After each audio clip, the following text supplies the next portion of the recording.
All the world is made of faith and trust and pixie dust. That is the bewitching philosophy of Peter Pan, the inhabitant of Neverland who never grew up. Of course, the real world is nothing like Neverland. Especially in the world of construction, because architecture can do many things, but it cannot keep you forever young. There can be magic, but it has to come with struggle. And there's plenty of dust, and none of it's made by pixies. This is Spain, home to over 100,000 retired Brits, searching for eternal youth within the setting of an eternal summer. And they're refusing to get old. One of these Peter Pan spirits is Jeff. I'm at a stage in my life now where I don't know how long I've got left, so what I've got left, I want to enjoy. I'm 63, but I still feel like I was when I was 23. I don't feel that I'm old. For over 20 years, Jeff has had a luxury villa in one of Spain's most exclusive resorts. So this is Calle de la Estrella, Avenue of the Stars, which is why I live here. This is the villa.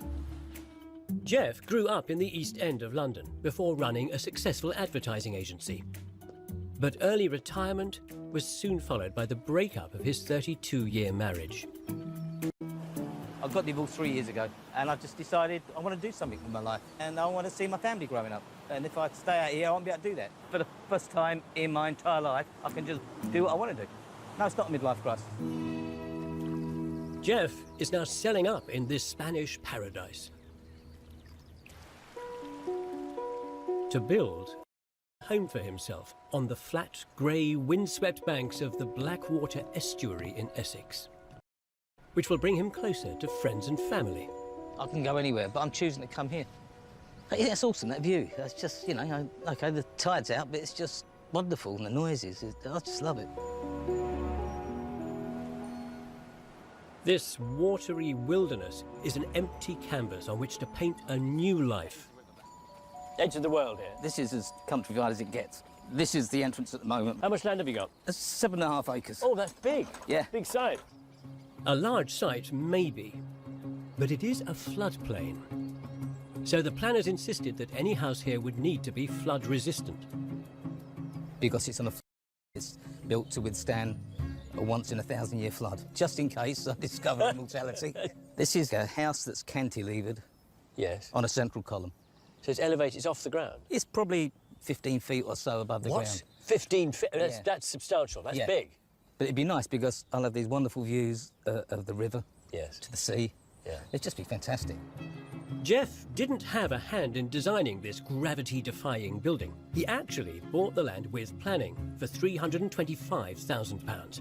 But he is hoping to play a big role in building it. You done it before? Built before? No. This has always been something I've wanted to do.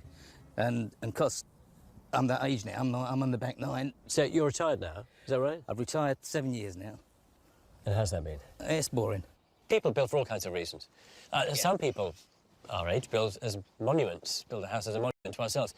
But this sounds to me like you're trying to rejuvenate yourself. Yeah, probably am, yeah.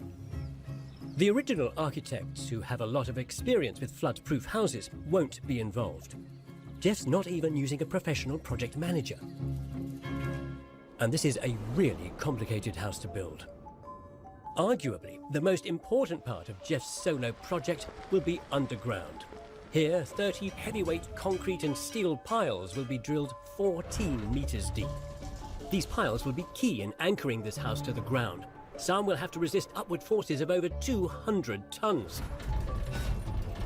The piles will connect to an industrial-strength steel frame, comprising 560 steel girders, forming one huge cantilever. The frame's job is to transfer the load of the building back into the earth. The ground floor will be poured in waterproof concrete and house a utility area and a garage. Upstairs, the external and the partition walls will all be made from timber, wrapping between and around the steels.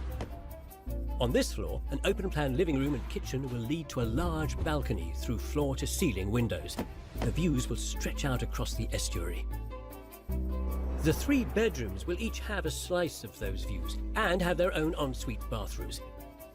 An eye-catching jagged roof finished with solar tiles will help power this highly unusual island home. Should the local flood defences be breached, a bund wall will keep Jeff's garden dry. But if the waters rise further, his power supply and drainage will be protected, and the living spaces will continue to function. All he'll need is a boat. This house is dramatic and resilient, a radical, heavy-duty response to the threat of our changing climate. And Jeff is all too eager to build it. Are you going to project manage this? Or are you going to be the active client, or? Yeah, I'm going to project manage. I've got everybody in place. It's just knitting the whole thing together. So how much is it all going to cost then to do? Okay, to build the house, somewhere between 650 and 700,000. That's comfortable. Yeah. So how are you paying for it all? I've got enough money to start this, but to complete it, I need to sell something. At least I hope I will. Jeff's already sold his house in London to buy the land, and he has enough left over to build the industrial strength foundations.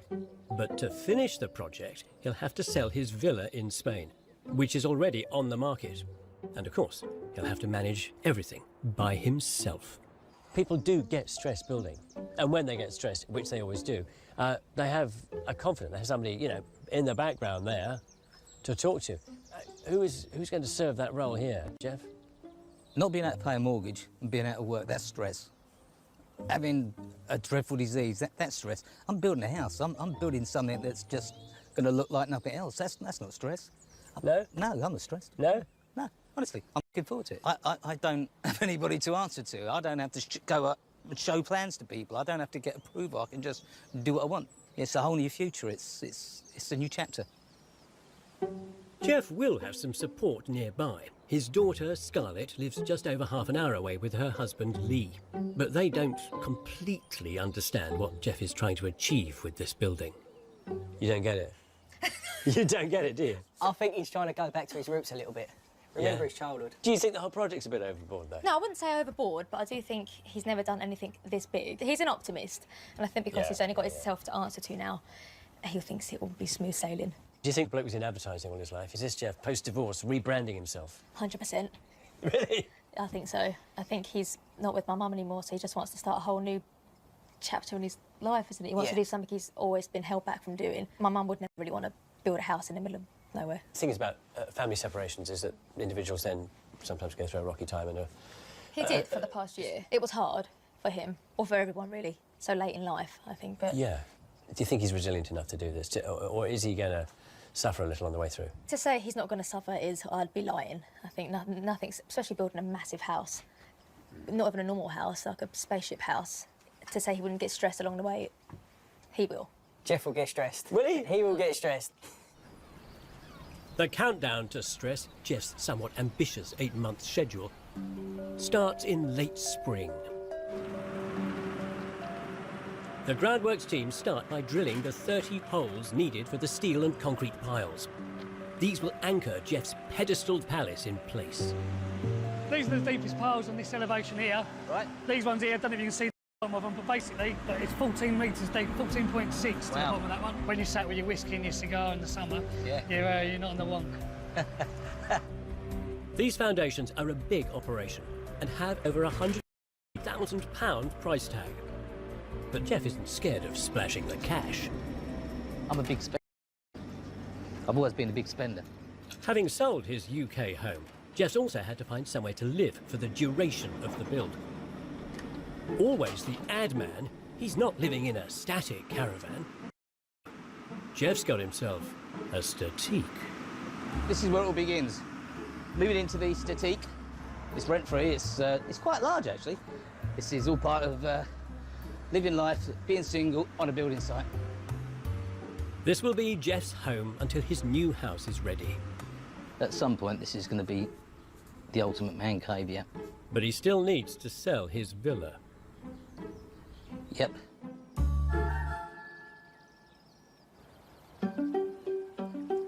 By the following month, the groundworks team are getting ready to pour the main slab. As Jeff adjusts to life in his statique, his daughter Scarlett makes her first visit to site. I'm not impressed, I have to say. God, yeah, I've got all that mud all over my shoes. Like a joke. This is Trampsville. Jeff! Oh, what a surprise. We're here. Welcome. Look at my shoes. Hello, baby. How you doing? Just woke up for you one. Scarlett is well aware that until the villa in Spain sells, her dad's future remains caravan-bound and uncertain. So how's the villa selling going? It's going slowly, but until the villa sells, I can't do any more. Until you sell the villa, I always have that bit of worry if you're going to be all right up here. Oh, blimey, yeah. Putting money into that thing. I've taken risks in my life. That's not a risk. As you're my dad, I'll always have that bit of worry. You're not going to run out of money. No. No. No. But of course, running out of money is exactly what Jeff is doing. The villa has now been on the market for over a year, and Jeff's stress resistance is being tested. This could be one of the last building days for a long time, yeah, until I get some money. Everyone thinks that I'm making a mistake. My bank manager thinks I'm making a mistake. Awful lot of people I know think I'm making a mistake. But the more people think I'm making a mistake, the more I think I'm doing it right, because I've been told that my whole life. That I shouldn't be doing this and I shouldn't be doing that. I just go ahead and do it. Most of that stems from the fact that I'm always right. Jeff may be defiant, but he's now facing a long winter in a caravan with only just enough money to live on. It's been nearly a year since I came here and met Jeff for the first time. 10 months on, he's got his foundations in. But he's yet still to sell his house in Spain. If he can't do that, then his plans turn to nothing. You see, unlike the vast volumes of water that slosh around this planet, the tides of the fortunes of men are less predictable. In East Essex, Jeff has now spent almost a quarter of his £700,000 budget on industrial-strength foundations for his extraordinary flying house. His funds are short, all work has stopped, and Jeff is now trapped in a caravan on site until he can sell his villa in Spain. Yeah, how's life in the Statique then? Getting impatient, because I'd like to get on with it. I'd like to finish it. So how much do you expect to get out of the villa in Spain? Well, it's up from 1.5, and I'll take 1.35. And is that really the lowest you'd be prepared to go?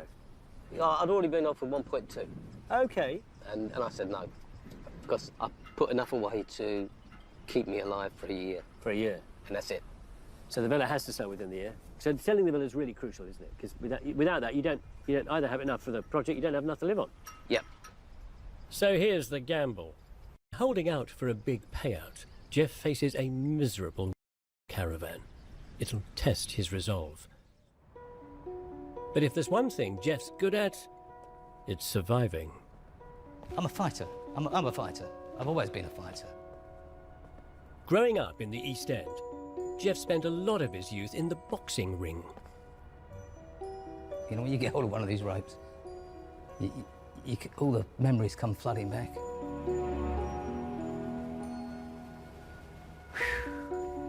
It's quite nostalgic being back in a boxing ring. But especially this one, because this is where my dad spent an awful lot of his life. Jeff's dad was a fighter too, and captain of the famous Repton Boxing School in Bethnal Green. What boxing taught me is anything in life, if you want it, go out and get it. And the worst that can happen is you don't, but you can try. Jeff's fighting spirit is now caged in a caravan for an entire cold, wet winter.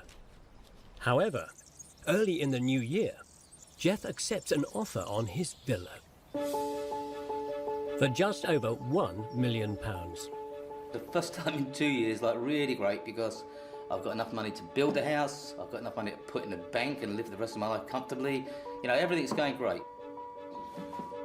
It may be less than Jeff wanted, but now at least his days in the caravan are numbered.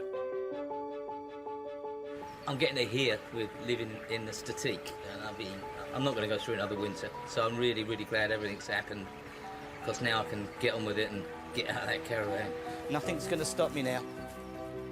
But 3 days after Jeff returns to the UK, the COVID pandemic means we are all forced to stay at home. Water everywhere and not a drop to drink. It's frustrating. It's frustrating having £1 million in the bank and not being able to spend it.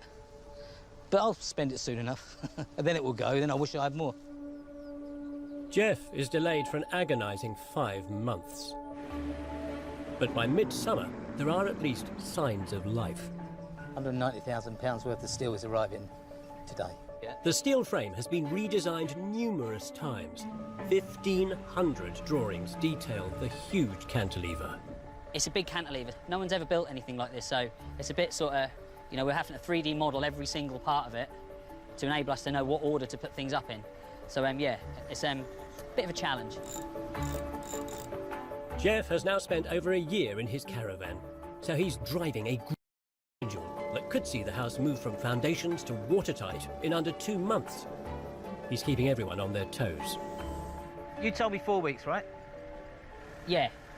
Well, what's that? Yeah, we're trying our best. Yeah, well, because yeah.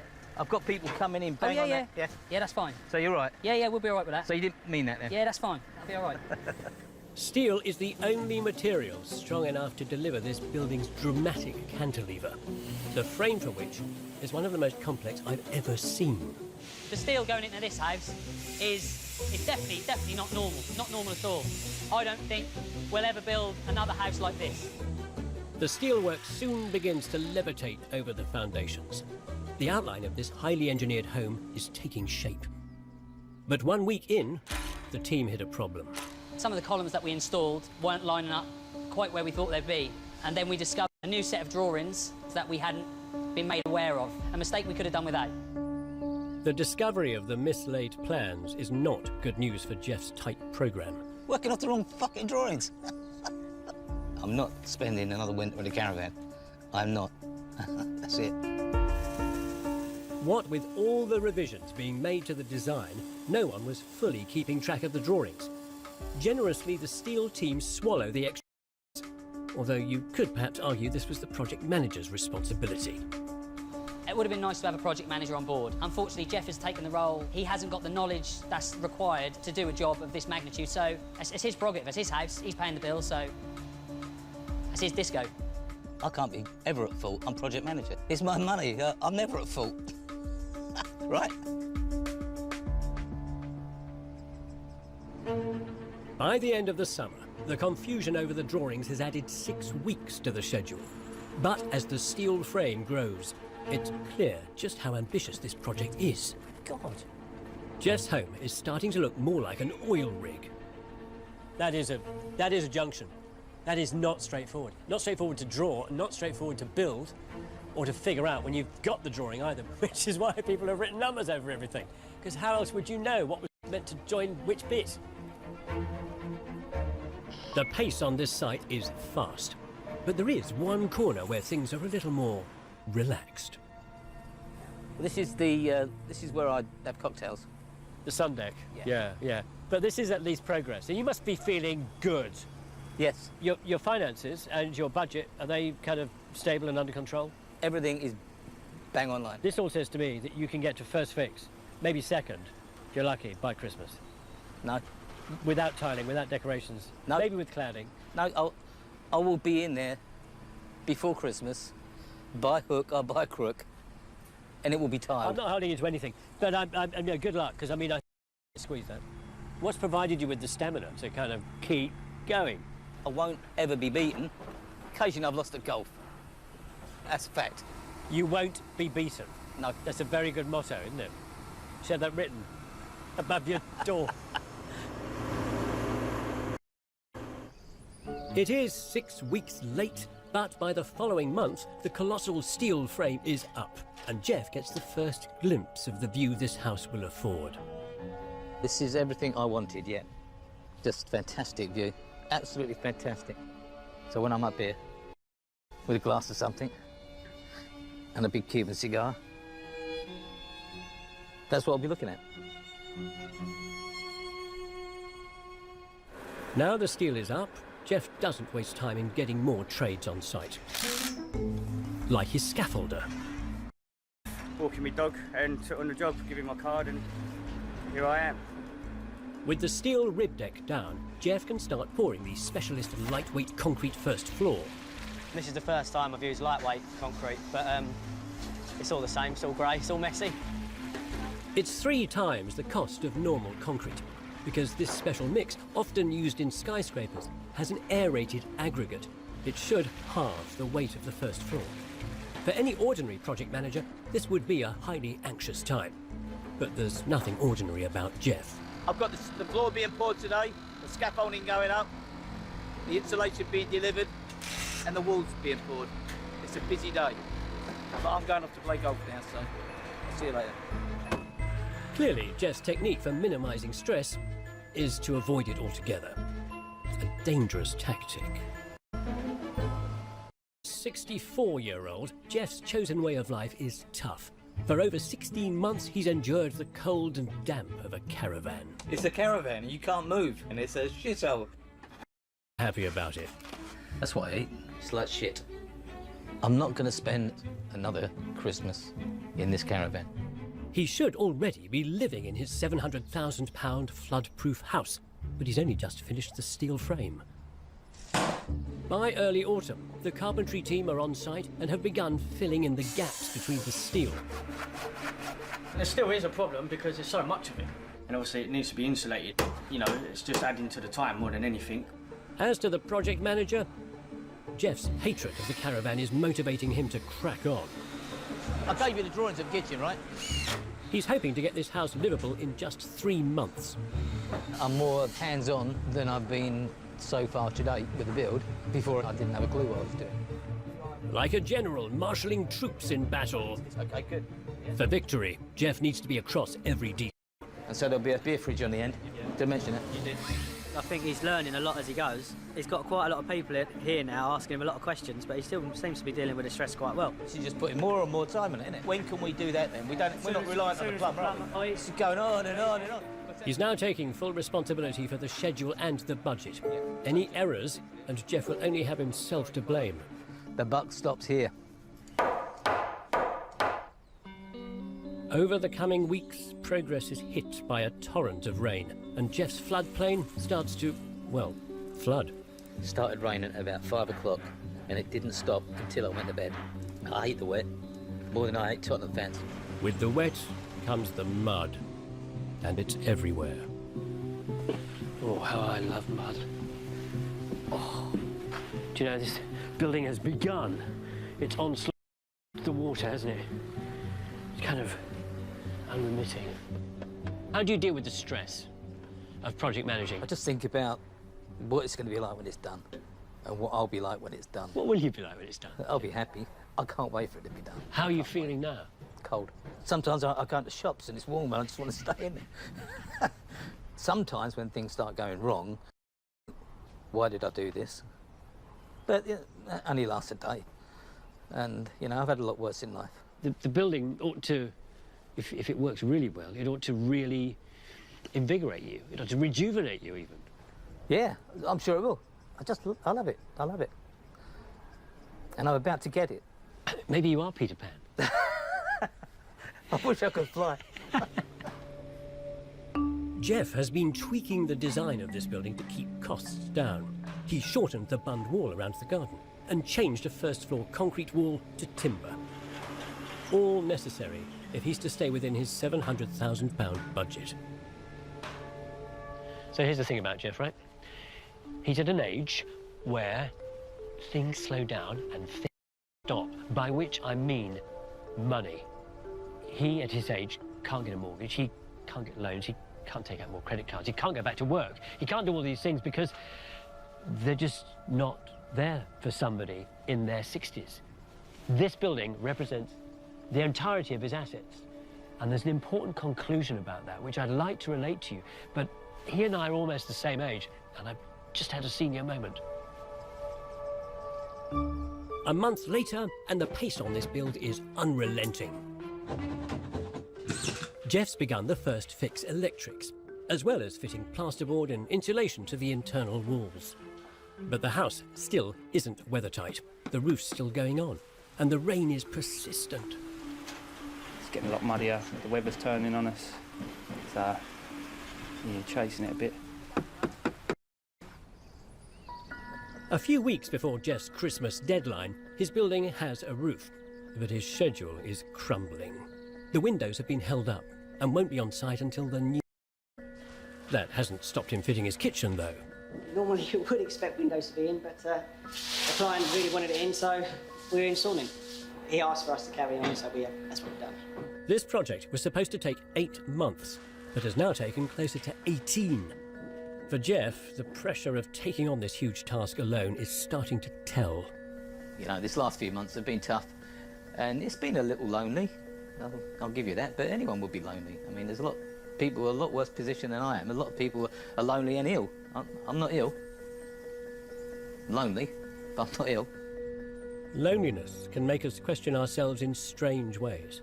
But even as his Christmas deadline evaporates, Jeff's resolve is unflinching.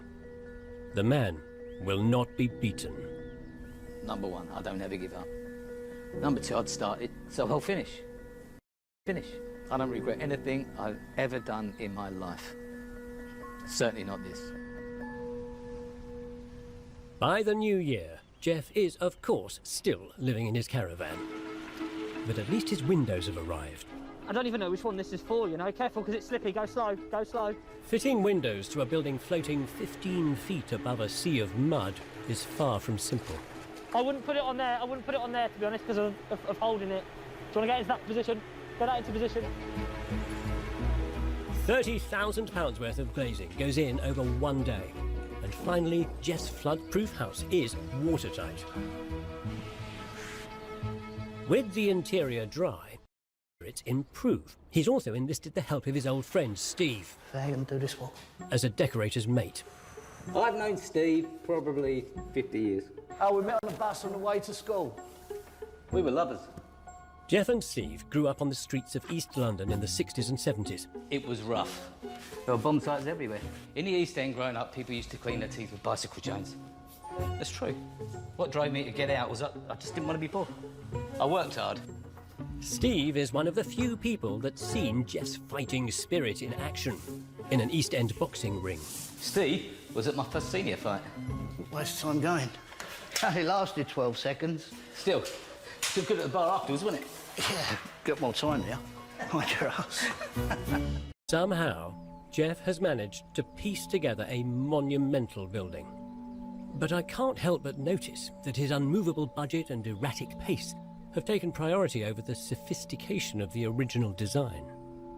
It's been so value engineered, so much of the finesse has been eliminated to save money. It looks less 21st century contemporary architecture and a little bit more bungalow on a box. Do you know, if it's over budget, you'll have absolutely no excuse. Inside, Jeff is tantalizingly close to moving in. But outside, it's still a wet, cold, muddy mess. Something Jeff has tried to remedy by digging a large pond. This is Sam Lake. It was designed to drain the site, is that right? It was. That's 4 feet deep in the middle, and that filled up in 2 hours. Yeah, everyone in the area's land drains into the... But the site is drier, I have noticed. Yes. So this is all more expensive? Yeah, this is all more expensive. This is actually what's taking me over budget. I was going to ask you, because... Yeah, I've gone way over budget. Have you? Because all the way through, you've been pretty tight on your budget. No, I've gone way over budget now. How much by? 300 grand. Seriously? No. No, I think I said right at the start, I can't go over budget because I... Well, that's what I was trying to understand. You got excited then, didn't you? Well, I said I went over budget. I was only going to ask you where the money was coming from, because you have none. I mean, it's all... That's it, it's fine. Me digging that pond, that's 1,600 quid I wasn't expecting. Yeah. That has to come off something else. So I'm not going over budget. I can't. You can't? I don't have any money to go over budget. Jeff may now have a warm, comfortable shelter. It's yet to be seen if he can really maximise the potential of this extraordinary project. I have seen some messy sites in my time, but this one kind of takes the biscuit, doesn't it? I mean, it looks like it's been deliberately trashed, you know, vandalised. And yet, in the middle of it all, sits this amazing structure. I mean, say what you like about the architecture of the building. Like it or not, the engineering is magnificent. Tell you what, though, when that 1 in 1,000 year event does take place, this is what Jeff's garden's going to look like afterwards. 3 years ago, Jeff turned his back on a safe, comfortable retirement and risked every asset he had in order to build a flood-proof house on the Blackwater estuary in Essex. Having lived alone in a damp, cold caravan for almost 2 years, I'm now hoping Jeff's extreme efforts may at last be rewarded. This part here, this runs along the top of the sea wall, out there are the oceans of the world.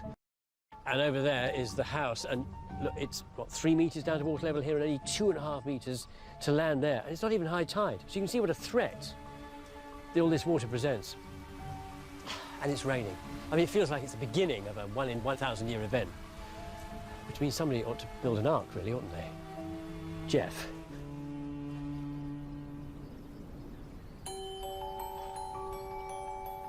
The churned up earth, like a pestilent sea, still engulfs Jeff's sight. It may be 6 months since my last visit, but I am braced for disappointment. Oh, blimey. Gate posts. And a drive. And the building. Oh, my word.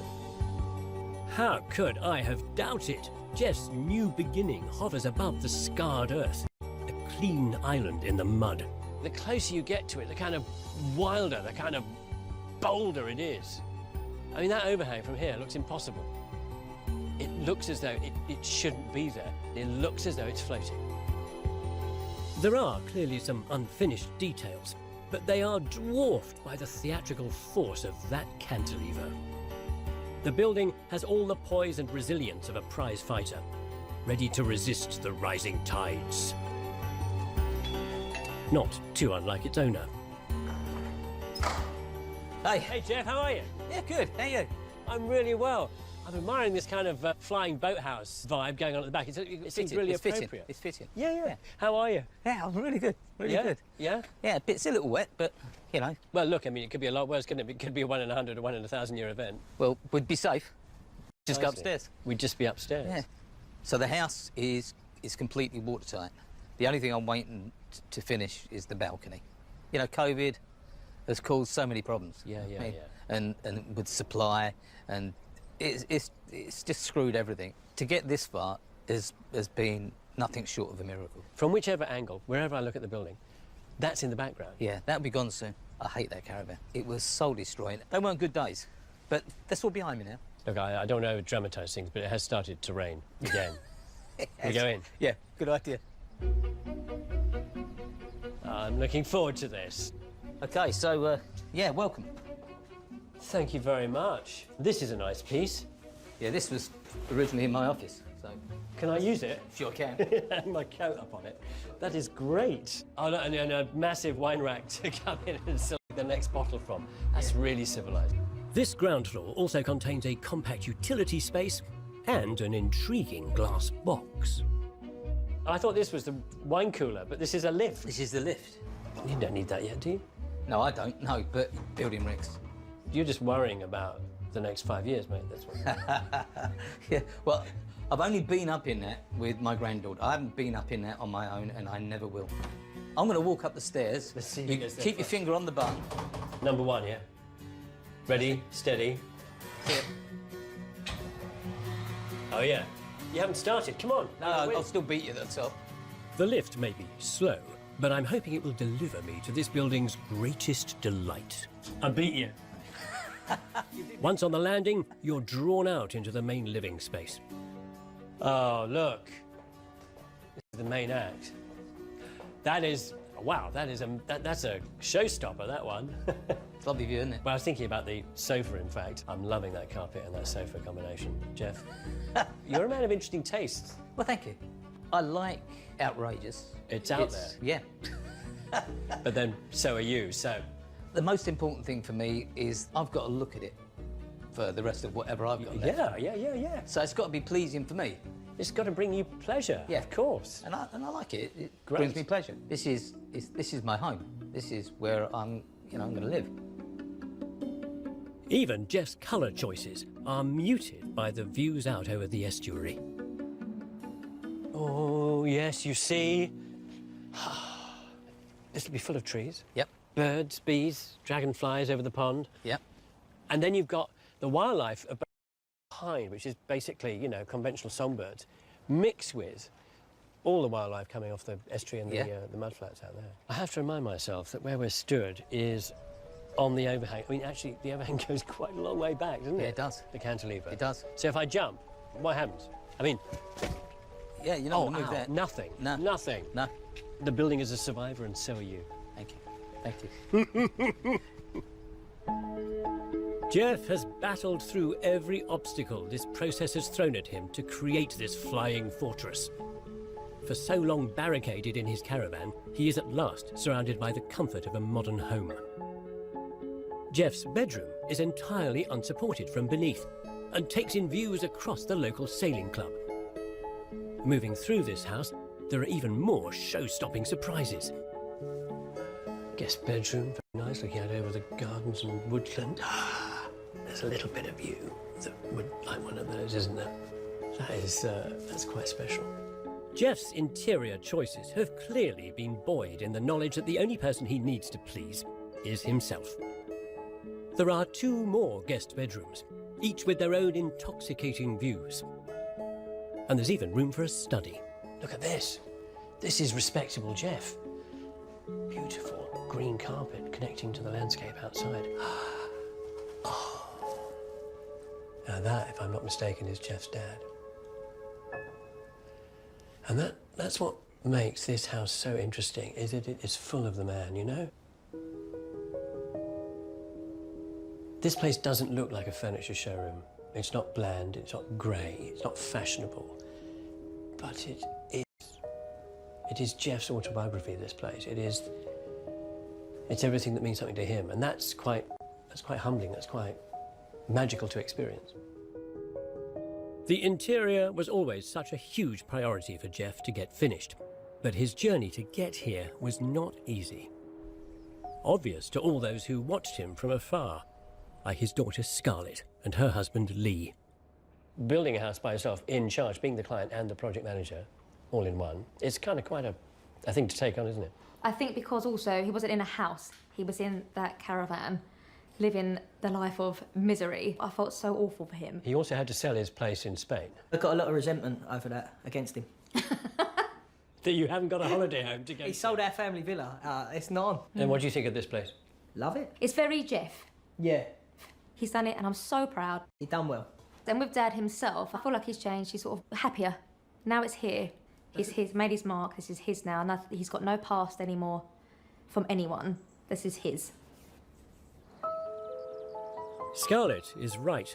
This may not be fashionable cutting-edge architecture, but that great magical cantilever, meanwhile, that remains to defy the laws of gravity, time and tide. It is as resilient and unbowed as the man.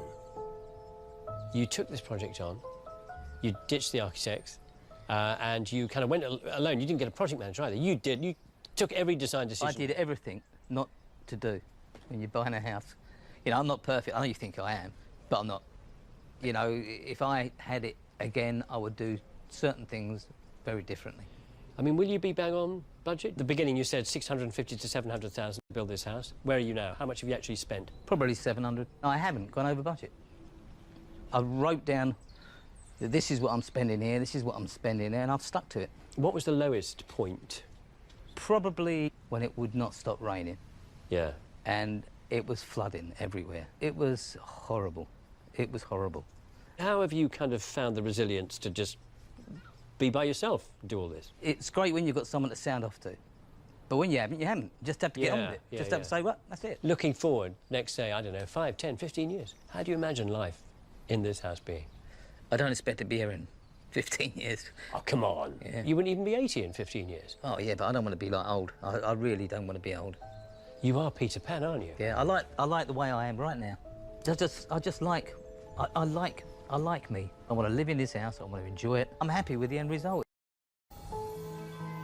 I can see Jeff skitting about this house for quite a few years yet. I dare say he might even use the lift once in a while.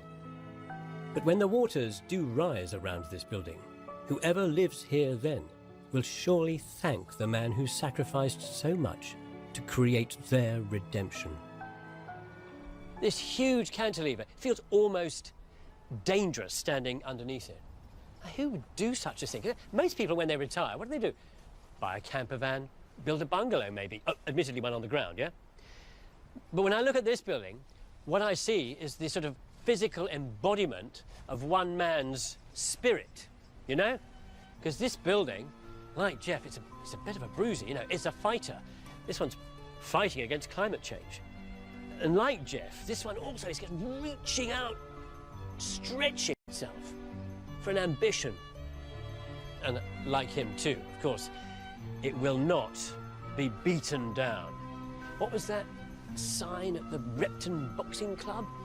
No guts, no glory.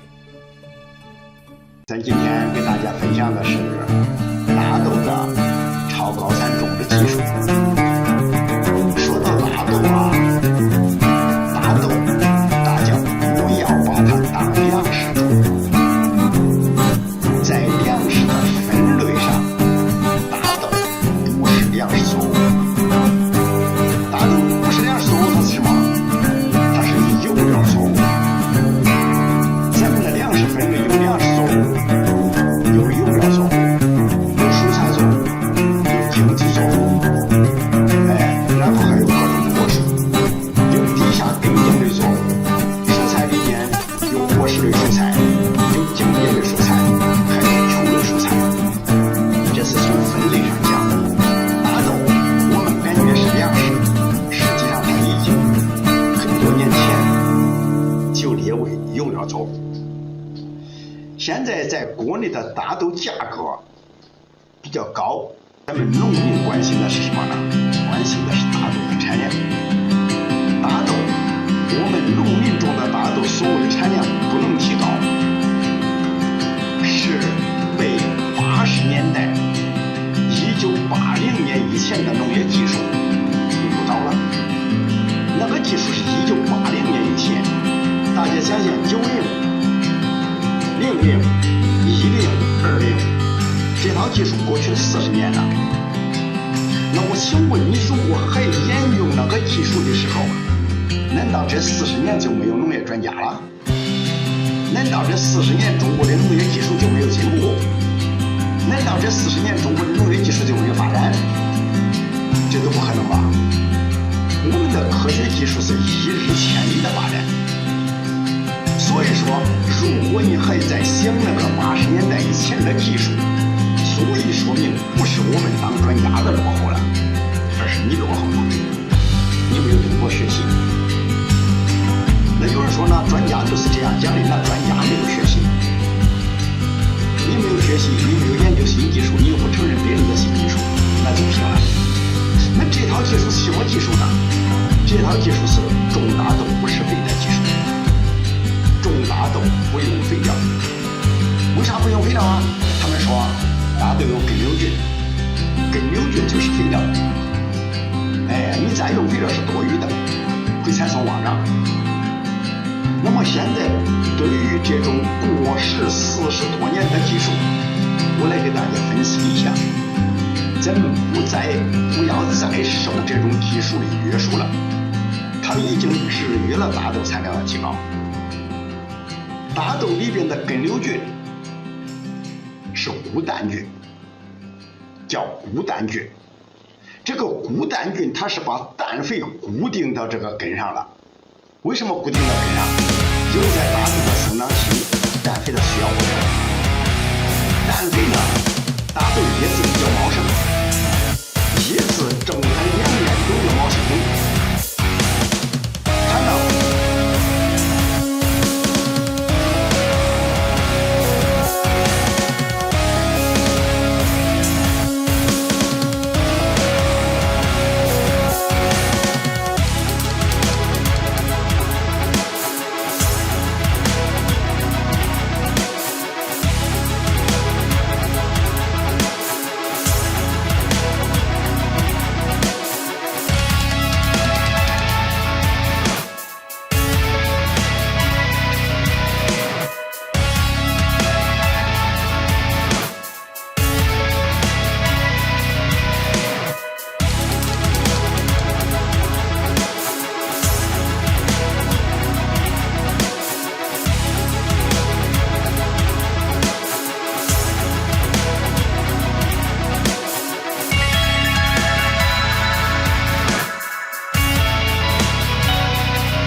边没有肥皂，怎样形成产量？那个固氮种在地球危险都没有了。那你说它不会从空气里面再吸收吗？再吸收，它处于生长状态呀。就像我们吃饭一样，我们吃了饭了，干活了，到下一顿又该吃饭了。为啥？继续干呗，别吃了，不行吗？答案是不行。为什么？因为肚子饿了，对不对？你肚子饿了，你就没法干活了，那你只有吃饭。那我们的庄稼也是这样。如果你不给它肥皂的时候，当它长到30公分、40公分高的时候，它地里边的肥皂已经用完了，它吸收的氮肥已经用完了，它该用磷肥和钾肥的时候你没有，那就没有产量了。这是大家种大豆啊产量低的一个主要原因。15亩地用不了200斤肥皂，那1亩地和几十斤，10来多斤肥皂，对不对？和10来多斤肥皂，那你等于用肥皂了吗？那就等于没有用肥皂，所以大豆提高不了产量，这是一个主要原因，是地里边没有肥皂。第二个主要原因是什么呢？第二个主要原因是大豆全国各地都存在这样一个问题，就是种植密度太大。种植密度太大，1亩地很多的人都种10斤大豆种子。在我个人辅导种大豆的历史上，转基因大豆在河南省尉氏县18里乡农机站达到过1800斤大豆产量，是1800斤产量。正常的大豆品种，每一个省农科院研究的都有大豆品种，达到800斤没有问题，没有任何问题。能达到800斤、800多斤、900斤大豆产量的人有的是，只要用咱们的方法都能达到。如果你不用肥皂，那就不是咱们的方法。这是一种情况。另外第二种情况呢，你舍得用种子不舍得用肥皂，等于你的大豆没有吃饱，没有吃饱不给你干活也很正常。当然今天我就给这些朋友啊讲了这样一个算账的问题。中国有很多种地大户没有赚钱，原因是什么呀？原因是他的头脑、他的眼睛一直在盯着那个肥料的价格，价格高，单价高。你把你的思维换一换，如果你一直在盯着你的肥料价格的话，你把你的思维换一换，换成什么？你盯着你的产量，可以不可以？你不要给别人比投资了，你给别人比产量。